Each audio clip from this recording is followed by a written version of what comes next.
ચૂંટણી પહેલાં જ પોલીસે દારૂના જથ્થા સામે મોટું એક્શન લીધું છે. જૂનાગઢ એલસીબી દ્વારા કેશોદના પ્રજાપતિધારમાં દરોડો પાડી રહેણાંક મકાનમાંથી મોટા પ્રમાણમાં ઇંગ્લિશ દારૂનો જથ્થો ઝડપી પાડવામાં આવ્યો છે. પોલીસે કુલ રૂપિયા 960 બોટલ દારૂ કબજે કર્યો છે, જેની અંદાજિત કિંમત રૂપિયા 3,25,000 જેટલી થાય છે. આ સાથે જ મોબાઈલ રિક્ષા અને ટુ વ્હીલર સહિત કુલ રૂપિયા 4,25,000નો મુદ્દામાલ પણ જપ્ત કરવામાં આવ્યો છે.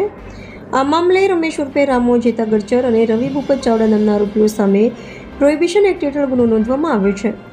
હાલ બંને આરોપીઓ ફરાર હોવાનું જાણવા મળી રહ્યું છે અને તેમની શોધખોળ માટે પોલીસ દ્વારા તાત્કાલિક તપાસ હાથ ધરવામાં આવી છે. મહત્વનું એ છે કે ચૂંટણી પહેલા આટલો મોટો દારૂનો જથ્થો ઝડપાતા રાજકીય વર્તુળોમાં પણ ભારે ચકચાર મચી ગઈ છે. સંવાદદાતા જગદીશ યાદવ, જૂનાગઢ.